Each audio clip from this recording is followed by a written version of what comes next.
entonces estaba pensando que la clase pasada también fue una pausa en la historia correlativa, ¿recuerdan? Porque veníamos hablando y de pronto dijimos, bueno, vamos a hacer una pausa y vamos a explicar este tema un poco más a fondo. Y hablamos acerca del maná y de lo que Dios quería enseñarles con el maná. Y la clase anterior, creo que era la número 8, también habíamos hecho una pausa en la historia correlativa y nos habíamos ido por una rama muy interesante, pero por una rama al fin, y habíamos hablado acerca del concepto de la Pascua. Pero claro, tenemos que seguir la historia correlativa. Y la historia correlativa la habíamos titulado como las protestas del pueblo de Israel, porque apenas salió de Egipto, apenas Dios les abrió las puertas presionando al pueblo de Egipto para que el pueblo de Israel saliera de sus 430 años de cautiverio.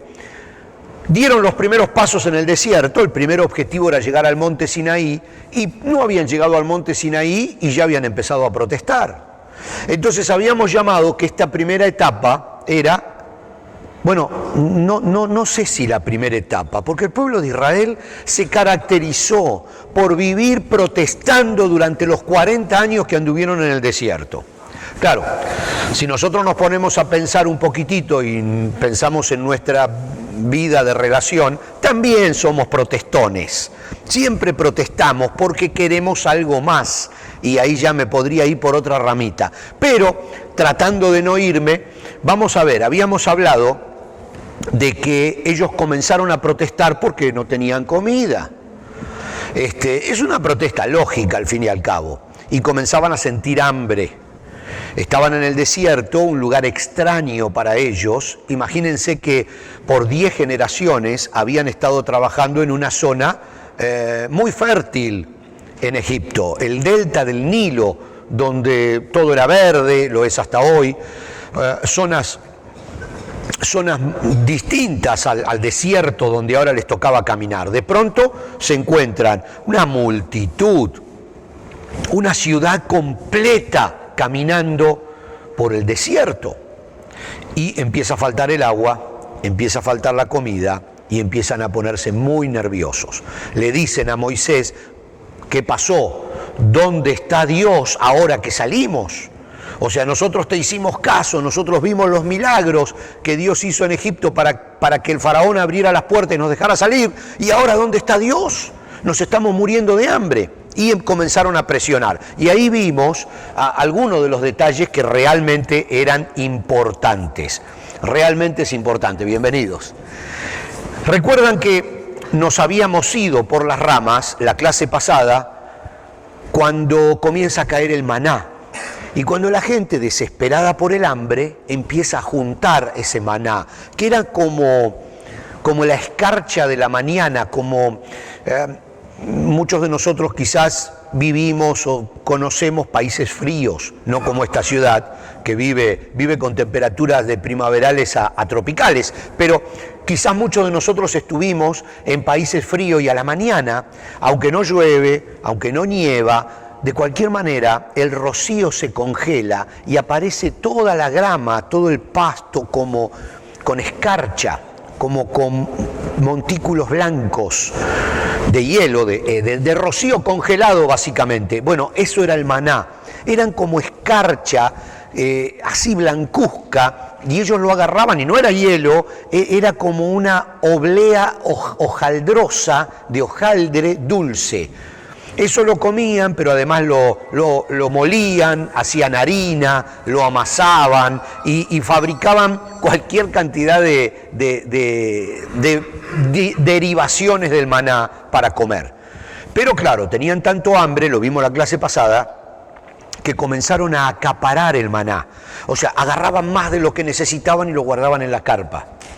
Y ese maná al día siguiente estaba totalmente podrido y no servía. Porque Dios les decía, yo les voy a dar comida, pero les voy a dar cada día la comida que necesitan para ese día. Porque lo que Dios quería enseñarles con esto era la dependencia de Él, día tras día tras día. Y nos habíamos quedado con eso, y creo que fue una clase bien interesante, pero hoy que entramos en la 10ª clase, queremos seguir con el tema de las famosas protestas. Porque el pueblo seguía protestando. Cuando no protestaba por una cosa, protestaba por otra, y Dios nunca intervenía antes de tiempo. Siempre esperaba hasta que el pueblo sintiera la presión de la necesidad y allí intervenía. Fíjense que en Éxodo, capítulo 16, vamos a leer del 21 al 26, dice: después de este incidente, se refiere al incidente que hablamos recién, de que la gente se quedaba con el maná y el maná se les pudría completamente. Dice: después de este incidente, cada familia recogía el alimento cada mañana. Aprendieron, conforme a su necesidad. Porque aquí había otro detalle muy importante. Dios le decía: no levanten más de lo que necesitan. No junten más maná del que necesitan, ni agarren más codornices de las que van a comer. Yo les voy a dar cada día el pan que necesitan. Lo decíamos en la clase pasada, por eso después el Señor Jesús dice: danos el pan nuestro de cada día, cuando nos enseñas a orar en el Sermón del Monte. El pan nuestro de cada día. Es un concepto de dependencia, no quiere decir que no podamos tener mucho más de lo que necesitamos. Hay creyentes excelentes que tienen tanta comida que podrían darle de comer a un país entero, porque son multimillonarios, y está muy bien, pero Dios no está hablando de la cantidad de comida, sino de la dependencia de Él. No está diciendo que los pobres son buenos y los ricos son malos. No está diciendo que el que tiene solo pan para hoy va a ser un gran cristiano y el que tiene un montón de comida en su casa es un mal cristiano. No está diciendo eso. Está hablando de un concepto de dependencia. Ok, seguimos. Cuando el sol calentaba, los copos que no se habían recogido se derretían y desaparecían, como si fueran de hielo, como si fueran escarcha. El sexto día recogían el doble de lo habitual, es decir, 4 kilos por persona, porque estaba estipulado cuánto tenían que recoger por persona, en lugar de 2. Entonces todos los líderes de la comunidad se dijeron a Moisés en busca de una explicación. Y él les dijo: esto es lo que el Señor ha ordenado. Mañana será un día de descanso absoluto, un día sagrado de descanso reservado para el Señor. Así que horneen o hiervan hoy todo lo que necesiten y guarden para mañana lo que les sobre. Entonces ellos dejaron un poco aparte para el día siguiente, tal como Moisés había ordenado. Al otro día la comida sobrante estaba buena y saludable, ese día, sin gusanos ni mal olor. Así que Moisés dijo: coman este alimento hoy, porque es el día de descanso dedicado al Señor. Hoy no habrá alimento en el campo para recoger. Durante 6 días se le permite recoger alimento, pero el 7º día es el día de descanso. Ese día no habrá alimento en el campo. Entonces por supuesto, si nos fuéramos un poquitito más a fondo aquí, vemos el concepto del día del Señor. 6 días Dios trabajó, un día descansó, sea el sábado, el domingo, eso no importa. Acá estamos hablando de un día dedicado al Señor. No estamos hablando de que ese día no se puede, como hasta el día de hoy interpretan los judíos, que de pronto viven en un edificio de 4, 5, 6, 7 pisos y suben por la escalera porque no tienen permitido apretar el botón de un ascensor. No es ese el concepto, aparentemente, en la Biblia. Según lo entendemos nosotros, no es ese concepto. Es un concepto espiritual. Es entregarle al Señor un día, es parar con todo lo que uno hace y entregarle al Señor ese día. Pensar en Él, orar, ir a la iglesia, reunirse con la gente. No es cuestión de no apretar o apretar el botón de un ascensor. Pero el Señor definitivamente, el día viernes les decía, el sábado es el día del Señor. Entonces el sábado, cuando ustedes amanezcan, no va a haber maná. Cuando ustedes llegan el sábado, no van a volar las codornices a la altura de las manos de ustedes. Así que el viernes es el único día que tienen permitido juntar doble ración para poder comer el sábado, y entonces no van a tener que salir a buscar comida el sábado y lo van a poder dedicar al servicio del Señor. De allí viene todo. Por eso cuando nosotros vemos las doctrinas son las líneas de pensamiento que nosotros seguimos. Una doctrina es una línea de pensamiento. Cuando vemos las doctrinas cristianas, tienen todas un nacimiento. Muchas de las doctrinas que nosotros seguimos hoy tienen nacimiento aquí. Tienen nacimiento en los primeros pasos del pueblo de Israel en el desierto. Cuando se formó la nación de Israel, cuando se formó el pueblo del Señor. Después nosotros vinimos a ser, como dice el apóstol Pablo, ramas injertadas en la planta original que era esta. Entonces seguimos compartiendo la misma raíz, seguimos compartiendo el mismo sistema, el mismo manejo, el mismo criterio. Por supuesto con otra luz, porque el Mesías que ellos esperaban llegó. Entonces, allí nosotros podemos encontrar la base de muchas de nuestras doctrinas. Justo lo que necesitaban. Éxodo 16, 17 y 18. Así que los israelitas, volvemos al punto, hicieron lo que se les dijo. Aunque algunos recogieron muchos, otros solo un poco, pero cuando lo midieron, cada uno tenía lo justo y necesario. A los que recogieron mucho, no les sobraba. Y a los que recogieron poco, no les faltaba. Cada familia tuvo lo que necesitaba. Miren qué interesante todos estos conceptos acá en el Éxodo, que mucha gente no lo lee porque piensa que es aburrido. Acá en el Éxodo, estamos en el capítulo 16 de Éxodo, y fíjense cómo en una frase tenemos todo un concepto cristiano. Cada familia tuvo justo lo que necesitaba, porque Dios hacía que el que tenía poco le alcanzara y al que tenía mucho le alcanzara igual. No me quiero ir. El concepto de recordar lo que pasó. Esta es otra de las cosas que también hicimos mucho hincapié en clases pasadas. Porque la Biblia hace mucho hincapié. No hay una de las cosas claves que van a través de los 66 libros de la Biblia es el concepto de recordar. Uno no puede encarar el futuro si olvida el pasado. Me entusiasmo. Éxodo 16 dice, luego Moisés dijo, esto es lo que el Señor ha ordenado. Llenen un recipiente con 2 kilos de maná. 2 kilos de maná era lo que una persona tenía que levantar para estar 24 horas, para comer 24 horas, ¿no? Por persona, aproximadamente. Y consérvenlo para sus descendientes. Así las generaciones futuras podrán ver el pan que le di a ustedes en el desierto cuando los liberé de Egipto.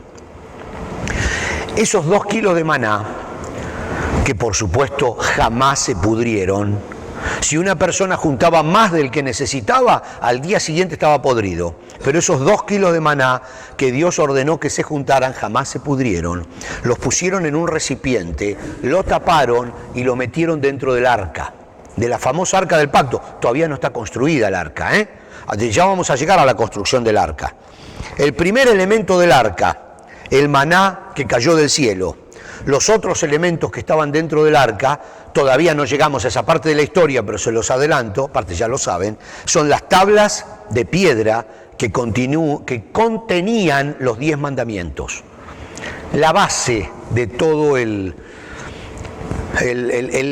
libro de la ley por el cual se movía el pueblo de Israel, las 10 leyes principales estaban escritas en tablas y estaban dentro del arca del pacto. Van a estar cuando las construyan dentro de un tiempito, ya lo vamos a estudiar, porque se construye ahí el arca, ahí mismo en el monte Sinaí, donde ellos estaban recién llegando. Y también dentro estaban la vara de Aarón que reverdeció. El concepto de la vara de Aarón que reverdeció, por supuesto, todavía no lo estudiamos, pero también va a estar dentro del arca. La vara de Aarón es que Aarón, hermano de Moisés, Dios prueba a través de una vara seca que reverdece, que quería que Aarón fuera el primer sacerdote, la línea sacerdotal. Esas tres cosas estaban dentro del arca. Ahora estamos hablando del maná. El maná adentro del arca, ¿para qué? Para recordar las generaciones futuras, ¿qué cosas? Cómo depende el pueblo cada día de Dios. No para analizar con un microscopio la constitución molecular del maná. ¿A quién le importa de qué era el maná? O sea, si caían pedacitos de pan cubano o si caían obleas de chocolate. El punto es la dependencia de Dios. O sea, por eso a veces me río cuando empiezan a hablar de un tema y le dan vuelta al tema y fabrican a ver cómo era el maná y vamos a describir el maná y qué sabor tenía el maná. No importa el maná, el concepto es la dependencia de Dios. Y lo que hay que recordar es que Dios cada día les daba lo que necesitaban, por eso estaban guardados 2 kilos y no 20. Era lo que la persona necesitaba para cada día, Dios se lo daba. Eso es lo importante cuando hablamos de este concepto. En el arca no estaban escritas las 613 leyes por los cuales se maneja el pueblo de Israel hasta el día de hoy. Leyes y decretos. Estaban las 10. Las 10. ¿Por qué? Porque las 10 son el resumen de lo que Dios quiere en líneas generales. Estamos hablando de la esencia, no estamos hablando de todo el resto. No estamos hablando de las demás cosas. Las 10 leyes eran lo importante. Estaba la vara de Aarón que había reverdecido porque era la línea sacerdotal. Y si hablamos de la línea sacerdotal, hablamos de los levitas, hablamos de los pastores, hablamos del diezmo, hablamos... Todo está representado ahí. No importa la ramita, importa lo que simboliza. Pero bueno, ven que ya me voy por otra vez me subo al árbol y me voy por cualquier ramita que reverdece.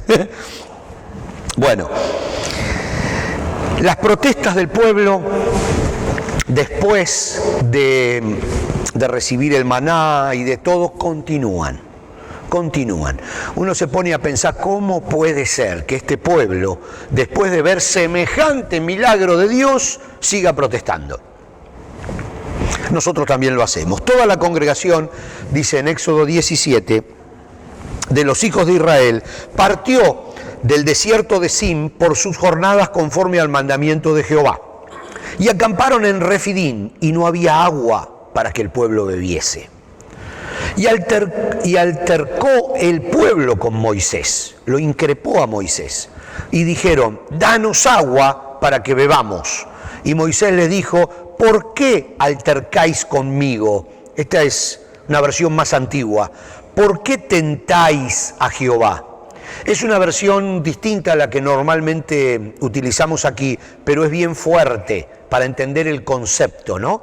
Lo están tentando a Dios, poniéndose en esa actitud. Dios lo que está tratando de enseñarles es la dependencia. Y ustedes pueden orar, suplicar, llorar y arrastrarse en dependencia de Dios, pero la actitud que están teniendo no es compatible con el concepto de la dependencia. Así que el pueblo tuvo allí sed y murmuró contra Moisés y dijo, ¿por qué nos hiciste subir de Egipto para matarnos de sed a nosotros y a nuestros hijos y a nuestros ganados? Entonces clamó Moisés a Jehová diciendo, ¿qué haré con este pueblo? De aquí un poco y me van a apedrear.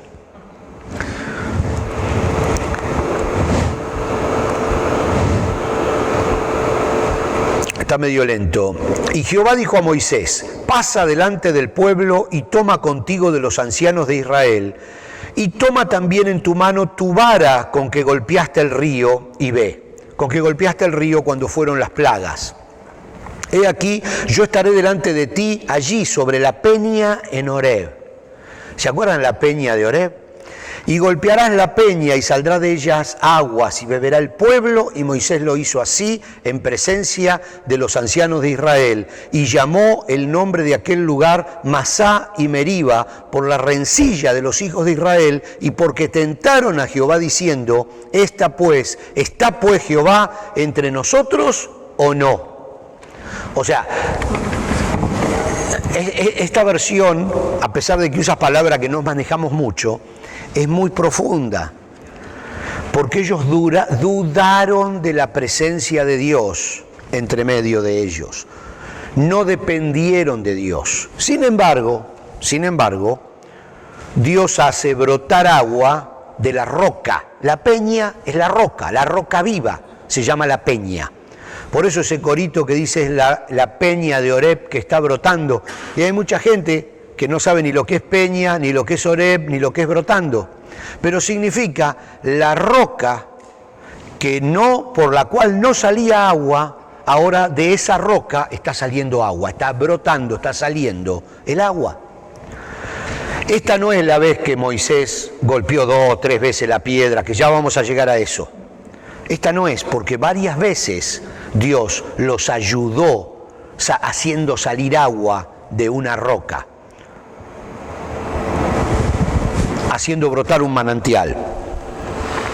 Ahora vamos a hablar un poquitito, antes de que termine esta clase, de un pueblo que se llamaban los amalecitas, y que tienen que ver mucho con esta primera etapa del pueblo de Israel, entre que salió de Egipto y llegó a Sinaí.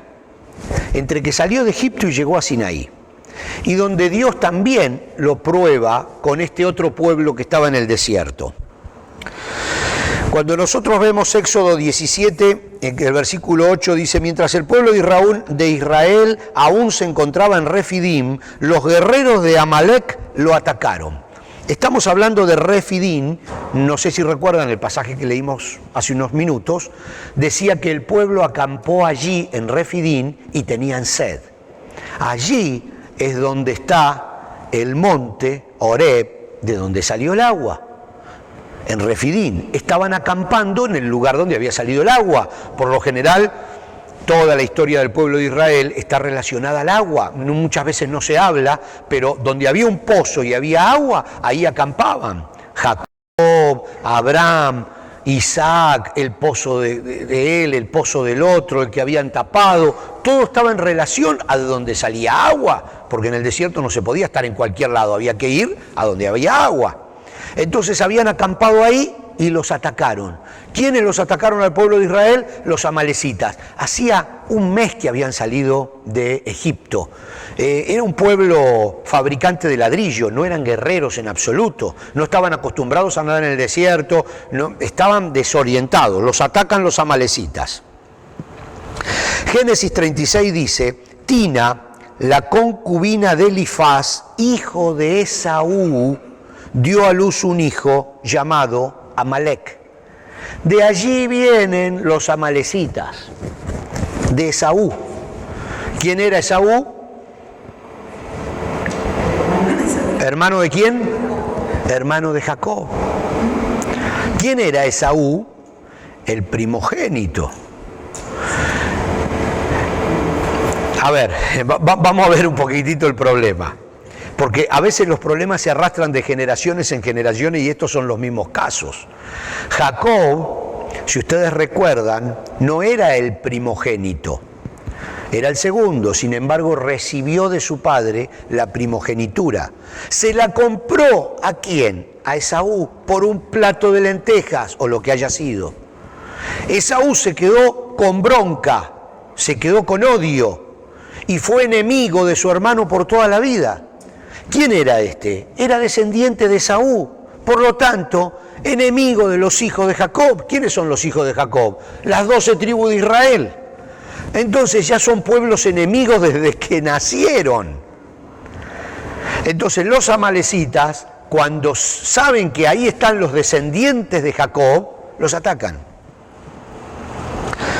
Primera de Samuel 27:8 dice: y subía David con sus hombres y hacían incursiones contra los jesuritas, los jezritas y los amalecitas, porque estos habitaban de largo tiempo la tierra, desde como quien va a Sur hasta la tierra de Egipto.